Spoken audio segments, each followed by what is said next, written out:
स्वस्थ मान्छेले सुखको आशा गर्दैन, दुःखको उपयोग गर्छ। के अरे, स्वस्थ मान्छेले सुखको आशा गर्दैन, दुःखको उपयोग गर्छ, किनकि दुःखको उपयोग गर्नु नै सुख हो। फेरि यसरी कुरा बुझ्दैन। अतः जति हामी सुख सुविधा भोगी हुन्छौँ, खुसी खुसी खोजिरहेका हुन्छौँ, यसको मन मेरो रुग्ण छ। र जब म हेल्थी हुन्छु, म खुसी खोज्दिनँ, जस्तो छ त्यसलाई स्वीकार्छु। किनकि हरेक कुराको फाइदा हुन्छ, हरेक फाइदाको बेफाइदा हुन्छ। कसलाई समात्नु, कसलाई छोड्नु भन्नु न।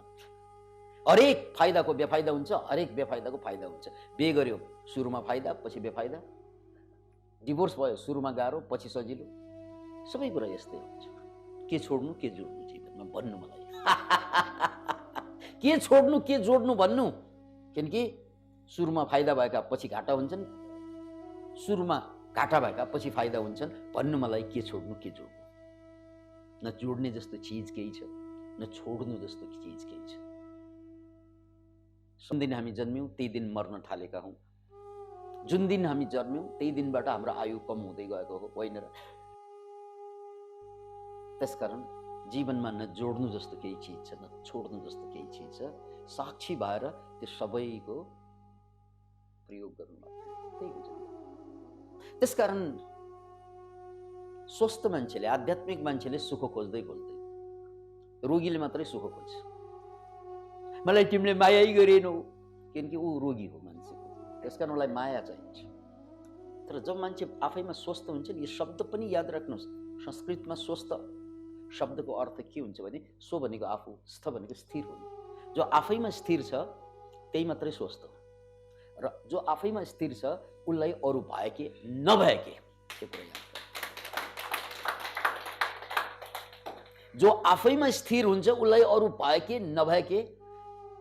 र जो अस्वस्थ छ, अस्वस्थ मतलब आफूमा स्थिर छैन, ऊ पत्नीसँग, पतिसँग, छोरासँग, छोरीसँग, कोसँग मात्रै आशा गरेर बस्छ, हो होइन भन्नुहोस् त? किनकि ऊ अस्वस्थ छ। अस्वस्थ मान्छेलाई अरूको सहारा चाहिन्छ, स्वस्थ मान्छेलाई कसैको सहारा भएके नभएके। जस्तै कोही खुट्टाविहीन, जसलाई लङ्गडो भनिन्छ, उसलाई बैशाखीको आवश्यकता पर्छ, लट्ठीको आवश्यकता पर्छ। जसको खुट्टा दुवै चल्छ उसलाई लट्ठी भएके नभएके। महाजन भए पनि ठिकै छ, नभए पनि के फरक पर्छ। त्यसकारण अस्थिर मन, अस्वस्थ मनले अरूको सहारा खोज्छ, हो होइन यो कुरा? अस्वस्थ मनले जहिले पनि अरूको सहारा खोज्छ, स्वस्थ मनले अरूलाई सहारा दिन्छ, खोज्दैन। यो कुरा याद राख्नु। अस्वस्थ मनले जहिले पनि अरूको सहयोग सहारा खोज्छ, स्वस्थ मनले सहारा खोज्दैन, उसले सहारा दिन्छ आवश्यक परेकाहरूलाई। त्यसकारण अध्यात्मको सारा सार नै स्वस्थ हुनु। र यो स्वस्थ भनेको रोगको अभाव होइन, यो स्वास्थ्य भनेको रोगको अभाव होइन, आफैमा फर्कनु। मनोवेत्ताहरूले दुनियाँभरका दुखी आत्माहरू, जसलाई दुखी आत्मा भनिन्छन्, आत्मा कहिले दुखी हुँदैनन्, तर कोही कोही मान्छे सधैँ पीडित हुन्छ भने उसलाई हामी दुखी आत्मा भन्छौँ। आत्मा दुखी भन्दैन, हुने त मन नै हो। तैपनि बोलीचालीमा त्यसलाई हे दुखी आत्मा भन्दा रमाइलो लाग्छ। यी कथित दुखी आत्माहरूको लागि गजबको कुरा के छ भने, जब जब मान्छेलाई पीडा पर्छ नि, दर्द सबैलाई पर्छ, त्यो पीडा दर्द हुनासाथ यो अस्वस्थ मान्छे त्यहाँबाट बाहिर आउन हतारिन्छ। उसलाई पहिल्यै गाह्रो थियो, अब झन् गाह्रो बढ्यो। पहिल्यै काँको सजिलो भएको थियो र अब जब उसलाई पर्छ केही, त्यो परेपछि त बढो गाह्रो हुन्छ, फिटफिट हुन्छ। त्यसपछि उसले त्यो पीडाबाट, त्यो दर्दबाट तुरन्तै बाहिर आउन खोज्छ। र यो पीडा, यो दर्द फाँसीको फन्दा हुन्छ।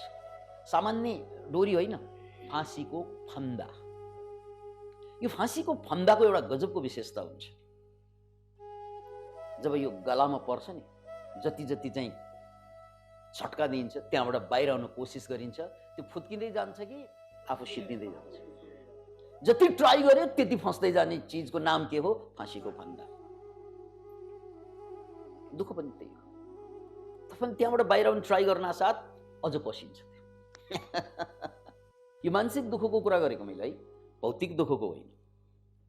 यो मानसिक दुःखको स्वभावै के हो? त्यसलाई त्यहाँबाट म बाहिर आउन खोज्छु नि। म जस्तै छोरा बिग्रिरहेको छ, अब छोरालाई जसरी पनि सम्हाल्नु पर्यो, त्यहाँबाट मेरो प्रब्लम सुरु हुन्छ। हो, छोरालाई पैसा पुगेन भने पठाउन मिल्छ, लुगा पुगेन भने दिन मिल्छ, खाना पुगेन भने खुवाउन मिल्छ, तर छोरा साइकोलोजिकल्ली पीडित भयो भने उसलाई सुखी पार्ने म को हुँ र? सक्दैन। छोरीको कुरा, आमाको कुरा, भाइ बुहारीको, सासूको, सबैको कुरा त्यही हो। त्यसकारण जब दुःख पर्छ, पीडा पर्छ, साइकोलोजिकल्ली मानसिक रूपमा बोझ बढ्छ, त्यहाँबाट बाहिर आउन खोज्छौँ हामीहरू। त्यो खोजले नै मलाई डिप्रेसनमा लगिदिन्छ, त्यो खोजले नै एङ्जाइटी डिसअर्डरमा पुर्याइदिन्छ। किनकि मलाई डर लाग्छ, यहाँबाट बाहिर नआइएला कि भन्ने डर लाग्छ। यो डरको कारणले एङ्जाइटी बढ्दै जान्छ। किनकि मलाई जसरी पनि बाहिर आउनु पर्यो। अनि एकचोटि डर लागिसकेपछि पछि डर लागिसकेपछि त्यो डर ठिक हुँदाखेरि पनि फेरि डर लाग्ला कि भनेर डर आउँछ। फेरि अहिले डर छैन तर डर लाग्दा कि भनेर पनि डर लाग्छ। हो होइन भन्नुहोस् त? यो त मन त बडा खच्चर छ नि। त्यसैले हामी फाँसीको फन्दामा चढ्यौँ। किनकि हामीले त्यसलाई फुकाल्न खोज्यौँ भने, झट्का दियौँ भने त्यो चर्किँदै जान्छ र त्यसले हामीलाई सिद्धाइदिन्छ। गर्ने के नि त सर? एकछिन। अब साइकोलोजिस्टको 5 वटा प्रश्नहरूको प्रसङ्ग म उब्काउँदैछु। त्यसलाई 5 गोल्डन क्वेश्चन्स भनिन्छ। के अरे? 5 गोल्डन क्वेश्चन्स। यो आध्यात्मिक कुरा गर्न लागेको होइन, यो साइकोलोजिकल कुरा, मनोवेत्ताहरूले पत्ता लगाएको मनोवैज्ञानिक कुरा भन्न लागेको। जब जब तपाईँलाई गाह्रो पर्छ साइकोलोजिकल्ली, कारण जेसुकै होस्, कारण आर्थिक होस्, मानसिक होस्, सामाजिक होस्, जेसुकै होस्, एकदमै छटपट हुन्छ, गाह्रो हुन्छ, त्यो बेला हामीले जे जति गर्दै आयौँ त्यहाँबाट फुत्कन त्यो हाम्रो कालको कारण बनिन्छ, हाम्रो रोगको कारण, महारोगको कारण बनिन्छ। त्यसका त्यो परिपाटीबाट बाहिर आउनुपर्छ। त्यसको सट्टा गर्ने के त? 5 गोल्डन क्वेश्चन्स। तपाईँले 5 वटा प्रश्न सोध्नुहोस् आफूलाई। जब गाह्रो पर्छ, अप्ठ्यारो पर्छ, एङ्जाइटी बढ्छ, पीडा बढ्छ, दर्द बढ्छ, समस्या बढ्छ, त्यो बेला आफूसँग 5 वटा स्वर्णिम प्रश्न सोध्नुहोस्। 5 वटा प्रश्न।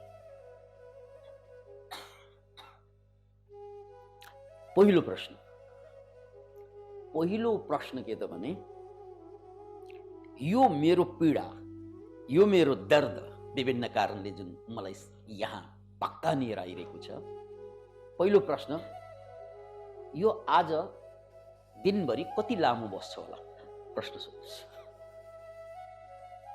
तपाईँलाई भेरी सिम्पल लाग्छ यो कुरा, तर यसको मर्म बहुत गहिरो छ। तपाईँले सोध्नुहोस् त, मलाई जुन गाह्रो भइरहेको छ, के यो आज दिनभरि टिक्छ? टिक्छ? सामान्यतया टिक्दैन, कुनै कुनै टिक्छ। तर सामान्यतया दुःखको आयु, सुख भन्नु कि ठुलो स्वरमा भनौँ, आज भनौँ कि भोलि भनौँ, यो तपाईँहरूको उत्सुकता जगाएको। किनकि उत्सुक भएन भने मान्छेले सिक्दैन क्या।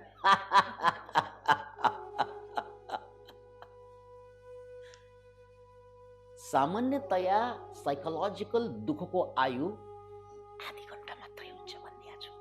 कति हुन्छ? आधी घण्टा मात्रै हुन्छ भनिदिएको छु। आधी घण्टा मात्रै हुन्छ भनिदिएको छु। सामान्य दुःख भनेको घडी हेर्दा हेर्दै आधी घण्टामा बिर्सिन्छ। त्यो हो कि होइन भन्नुहोस् त? सामान्य दुःख हो है फेरि यो। किनकि त्यसको लामो आयु नै हुँदैन। जसरी कसैले मलाई चाहिँ गाली गरेर गयो, सामान्यतया है त्यो चस्स लाग्छ, अप्ठ्यारो लाग्छ, म उसलाई मुखा हान्दिउँ जस्तो लाग्छ, तर एकछिनमा म बिर्सिन्छु। किनकि त्यस्तो त दिनमा कतिपल्ट हुन्छ राइट? सामान्यतया दुःखको आयु, मानसिक दुःखको आयु इट्स अ भेरी इफेमेरल भनिन्छ इङ्ग्लिसमा। इफेमेरल भनेको अल्पायु, आधी घन्टामा जान्छ। तर तपाईँले त्यो दुःखबाट निबट्न खोज्नुभयो, बाहिर आउनु खोज्नुभयो भने त्यसको आयु जति पनि लामो हुन सक्छ। त्यसरी कसैले मलाई चाहिँ गाली गर्यो या पीडा दियो या मैले भनेको कुरा मानेन, मलाई या चस्स लाग्यो, अब उसलाई मैले पाठ सिकाउन खोज्यो भने यो आधी घन्टामा जान्छ कि लम्बिन्छ? अब त कति लम्बिन्छ थाहा नै छैन। किनकि म त त्यही ट्राई गर्छु नि। जसले मलाई दुःख दिए जस्तो लाग्छ उसलाई चाहिँ गाली गर्छु, पीडा दिन्छु, या झगडा गर्न खोज्छु, या बदला लिन खोज्छु, अनि त्यसको आयु बढ्दै जान्छ। नत्र उसको आयु कति छ रे? Half an hour. नोटेड। यो विकासानन्दको कुरा होइन, विकासानन्द यहाँ माइक मात्रै हो।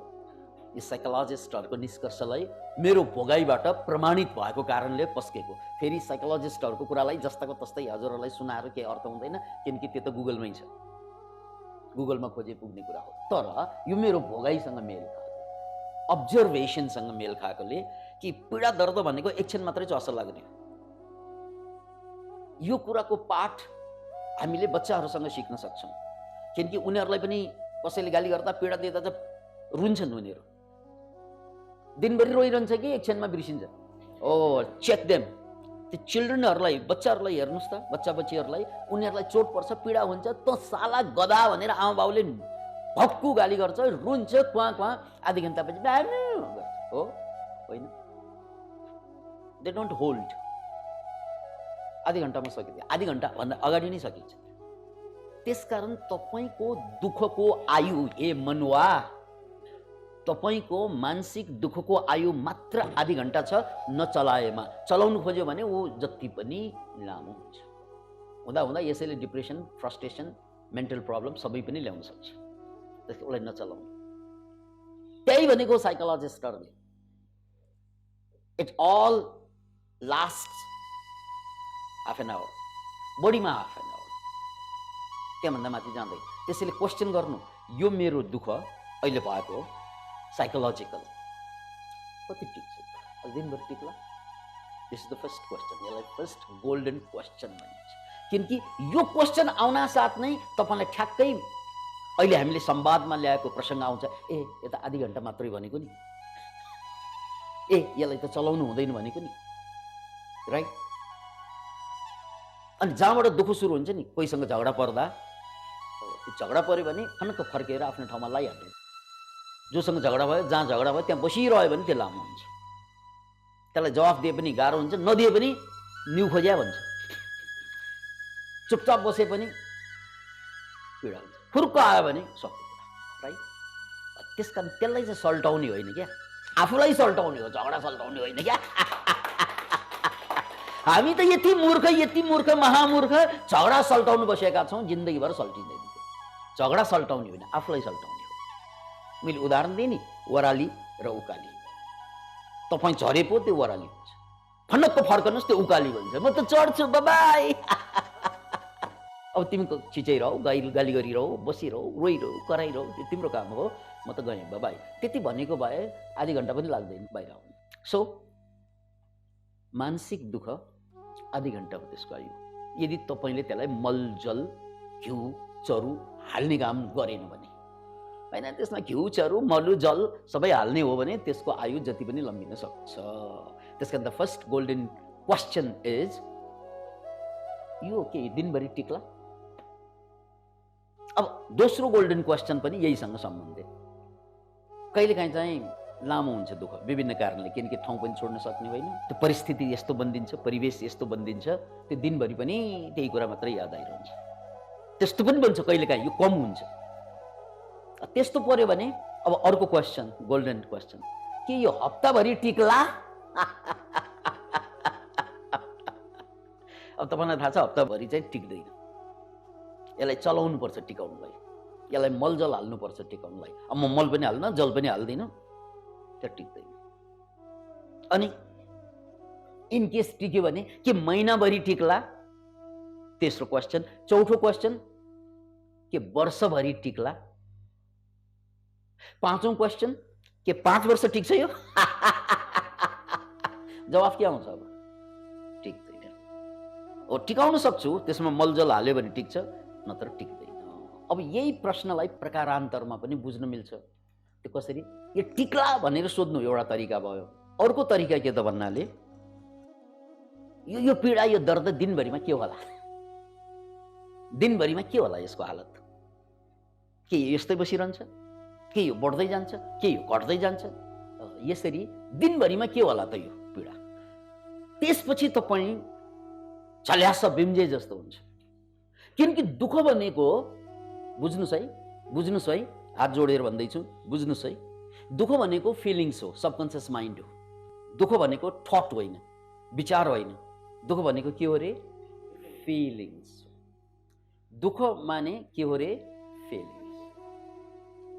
अनि यो फिलिङ्स भनेको हाम्रो 5वटा शरीरमा कुन शरीर रे? यो मनोमय कोष। दुःख भनेको यो मनोमय कोष हो। त्योभन्दा माथि विज्ञानमय कोष छ, बुद्धि छ। त्यो दुःखलाई अब बुद्धि लगाएर बुझ्ने तरिका हो। किनकि बुद्धिमा दुःख हुँदैन। याद राख्नु, बुद्धिलाई दुःख हुँदैन, मनलाई मात्रै दुःख हुन्छ। मेरो मन साह्रै दुख्यो भन्छौँ हामीहरू, तर मेरो बुद्धि दुख्यो भनेर कसैले भनेको छ? बुद्धिलाई कहिल्यै पनि दुःख हुँदैन। याद राख्नुहोस् यो कुरा, बुद्धिलाई दुःख हुँदैन, तर मनलाई फेरि दुःखै मात्र हुन्छ। सुख पनि हुन्छ, दुःख भएर त सुख भएको, सुख हुन्छ त्यसका अर्थ दुःख भएको, दुःख हुन्छ त्यसका अर्थ सुख भएको। मन त दुःख र सुखमा पिङ खेलिरहन्छ, पेन्डुलम। तर बुद्धि त्यस्तो हुँदैन। बुद्धि पिङ खेल्दैन, ऊ रकेट हो, ऊ सिधा माथि जान्छ। ऊ न दायाँ ढल्किन्छ न बायाँ ढल्किन्छ। उसको काम के अरे? ऊ सिधै जान्छ, ऊ यताउता ढल्किँदैन, न दुःखमा न सुखमा। त्यस कारण बुद्धि न्यायकर्ता हुन्छ। त्यसैले त्यहाँ बुद्धि प्रयोग नभएपछि बुद्धि भ्रष्ट भएको मान्छे भन्छ नि, यो मान्छेको बुद्धि नै भ्रष्ट भयो। बुद्धि दुख्यो भन्दैन, बुद्धि भ्रष्ट चाहिँ हुन्छ फेरि। किनकि भावले बुद्धिलाई खाइदिन सक्छ, भाव ठुलो भयो भने। फिलिङ्स स्ट्रङ भयो भने अनि बुद्धि चल्दैन। त्यसकारण यहाँ जब तपाईँलाई दुःख हुन्छ, त्यो भनेको तपाईँ कन्सियस माइन्डबाट कुन माइन्डमा आउनुभयो? सबकन्सियस माइन्ड, फिलिङ्समा आउनुभयो। यानि सबकन्सियस माइन्डमा। अब यो सबकन्सियस माइन्ड भनेको यहाँ नेगेटिभ सबकन्सियस माइन्ड, फिलिङ्स आयो। त्यो फिलिङ्सबाट बाहिर आउनलाई अब तपाईँले युज गर्ने के त भन्नाले बुद्धि। त्यो कन्सियस माइन्ड नै हो फेरि, त्यो कन्सियस माइन्ड नै हो। जब मलाई दुःख हुन्छ म बेहोस हुन्छु एक किसिमबाट, म एकोरो हुन्छु। उसले मलाई पेल्यो, म खत्तम भयो, म सिजेँ, यो फिलिङ्स हो। केही पनि सकेको छैन। किनकि जिन्दगी अगाडि हुन्छ, पछाडि हुन्छ जिन्दगी?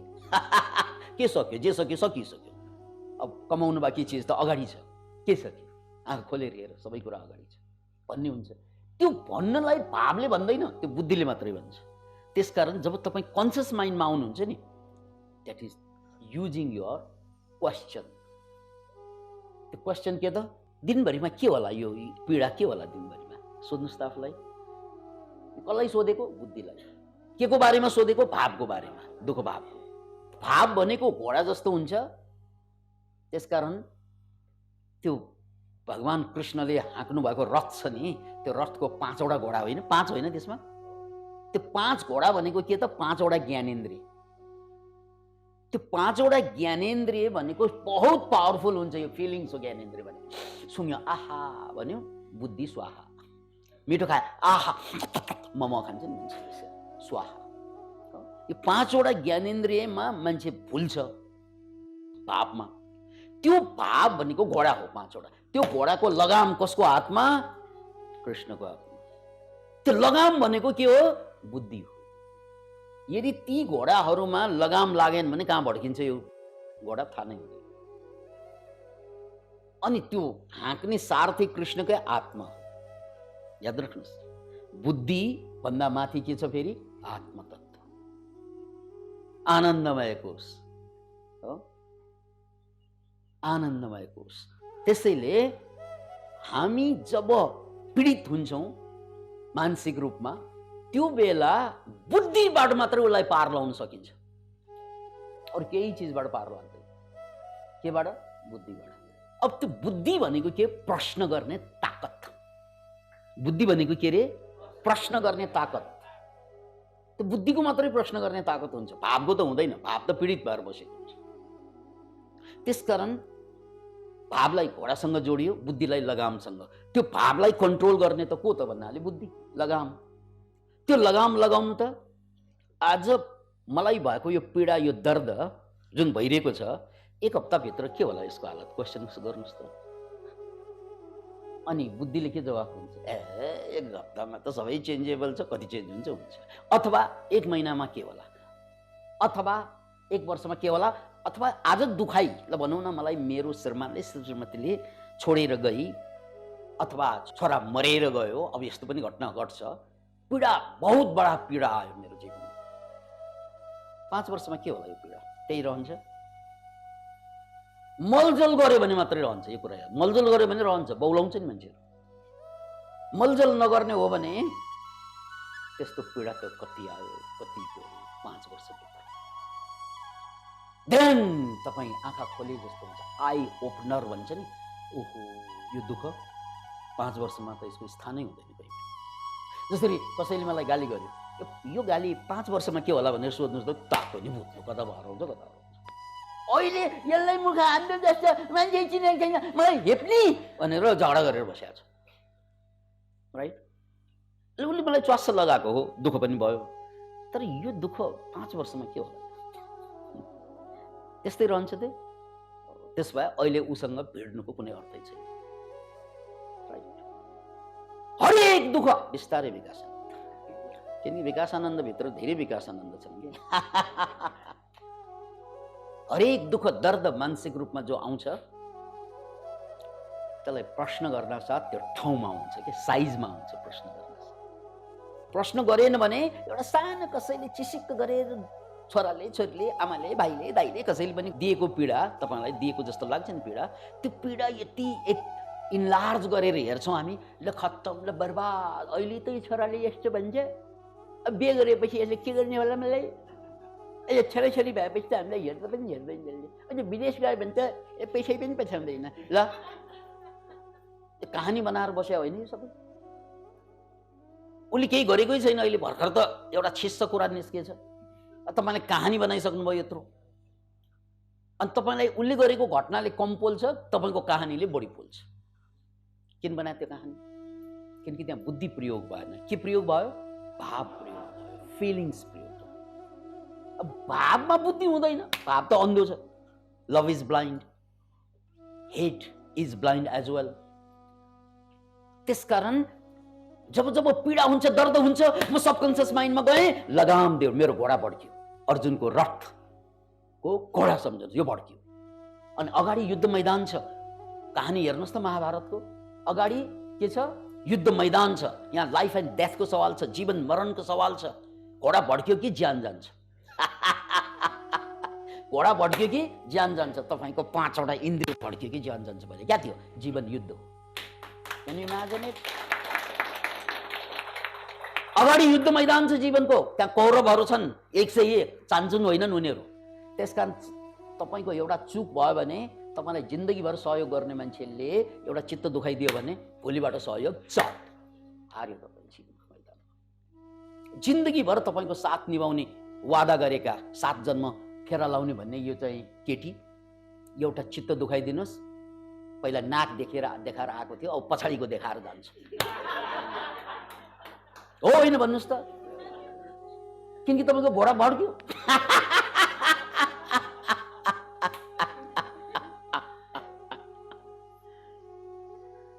त्यसकारण जीवन युद्ध हो, संसार रणभूमि हो।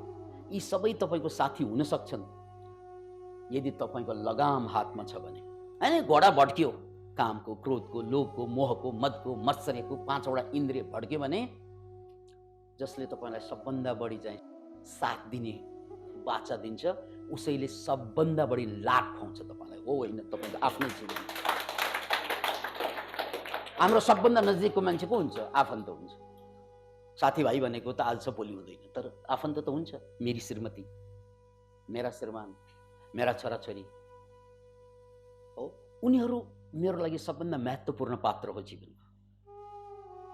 तर उनीहरूसँग एउटा वचन मिलेन, झगडा भयो, भने जिन्दगीभर साथ दिने मान्छेले जिन्दगीभर मलाई धोका दिँदै रहन्छ, हो होइन भन्नुहोस् त? घरैमा बसेर धोका दिन्छ उसले। अनि उसको धोका अरूको धोका भन्दा बडा चर्को हुन्छ हजुर। अरू त टाढा टाढा बसेर गुलेली हान्छ, ऊ कोठाइमा बसेर गला सेर दिन्छ, हो होइन भन्नुहोस्?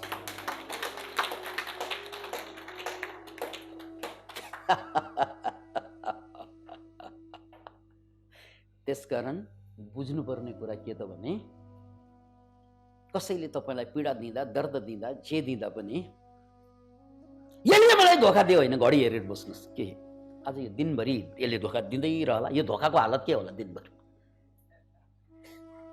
एक हप्ताभित्र यो धोकाको हालत के होला? 1 महिना, 1 वर्ष, 5 वर्षमा के होला? यो सोध्दै गर्नुहोस्। रहीमन धागा प्रेम का ना तोड़ो चटकाए, टूटे से फिर ये ना जुड़े, जुड़े तो गांठी पड़ी जाए। रहीमको एउटा कविता छ। रहीमन धागा प्रेम का, प्रेमको धागो तोड्ने काम नगर, च्वाट्ट नछिनाल्नु, किनकि एकचोटि चुडेपछि यो जोडिँदैन।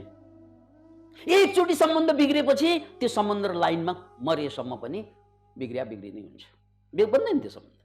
भन्ने जस्तो हुन्छ, 2-4 दिन लाला सारी भनिन्छ, बिर्सिन्छ, अनि पछि फेरि झगडा भयो भने तपाईँले पहिला पनि मलाई यस्तो गर्नुभएको थियो, 2021मा पनि गर्नुभएको थियो, अब 22 आइसक्यो, अब के छ मलाई थाहा छ तपाईँको बारेमा भन्ने यो डायलग मनले निकाल्छ, हो होइन भन्नुहोस् त? मन त बडा चाण्डाल छ। त्यसकारण रहीमन धागा प्रेम का ना तोड़ो चटकाए, यो प्रेमको धागो चाहिँ तोड्ने काम नगर्नु। टूटे से फिर ये ना जुड़े, जुड़े तो गांठी पड़ी जाए। लाला सारी भनेर कान पनि समात्यो, तर के हुन्छ फेरि? त्यो गाँठो चोट पारे कि तानेर ल्याउँछ 7 पुस्ताको कहानी। त्यसकारण यो घोडालाई भट्कन नदिनु, लगाम दिनु। भनेको मतलब न मेरी श्रीमतीले, मेरा छोराले, मेरी छोरीले बदमासी गरिरहेछ, कति ठिक छ आज दिनभर, रातभर, या 5 वर्षमा के हुन्छ यसको अवस्था? यसरी बुझ्नुभयो भने पर्सपेक्टिभमा बुझियो तपाईँले। पर्सपेक्टिभ भनेको के त भन्नाले यो समयको साथसाथै यो चेन्ज हुने चिज हो, इट्स अल राइट। अनि तपाईँको प्रश्न यो पनि होला, सर अबले 5 वर्ष धोका दिइरह्यो भने ले ऊ बाहेक दुनियाँमा अरू केटी छैन? ऊ बाहेक अरू केटा हुँदैन दुनियाँमा त 5 वर्ष धोका खाएर बस्नलाई? You have a choice then. यदि कसैले तपाईँलाई 5 वर्ष धोका दिइरह्यो भने यु हेभ ए चोइस। उसलाई छोड्ने चोइस, अरूलाई जोड्ने चोइस। उसलाई छोड्ने अझ गाह्रो हुन्छ यो मूर्ख मनलाई। उसलाई छोड्ने होइन, अरूलाई जोड्छु म, कति खुसी हुन्छ। ए हो र, त्योभन्दा राम्री हो र, त्योभन्दा राम्रो हो र, यो तपाईँको चोइस हुन्छ। त्यसकारण जहाँ बुद्धि प्रयोग हुन्छ त्यहाँ दुःखको रत्ती पनि टिक्दैन, जहाँ भाव प्रयोग हुन्छ त्यहाँ दुःख बाहेक केही पनि हुँदैन। त्यसैले 5 गोल्डन क्वेश्चन्स यो 2022मा तपाईँको लागि उपहार हुन सक्छ। यदि बुझ्यो भने उपहार, बुझेन भने पहाड, के तातो नि भुत्लो बाधा। बुझ्यो भने मात्र उपहार, नत्र भने यो पनि पहाड। के भने यो बुझ्ने छैन। प्रयोगमा ल्याउनुहोस् यो, जहाँ कसैले पनि तपाईँलाई च्वास्स लगाइदिन्छ, त्यो बेला सोध्नुहोस् आफूलाई यो कति आज दिनभरिमा के होला यसको पर्सपेक्टिभ। यसरी 5 वर्षभित्र कहाँ जाला यो? यसरी जिन्दगीलाई बुद्धिको प्रयोग, विज्ञानमय कोष प्रयोग गर्नुभयो भने तपाईँ जिन्दगीमा दुखी भएर बाँच्ने दिन 2021मै गए, आज त 22 सुरु भए।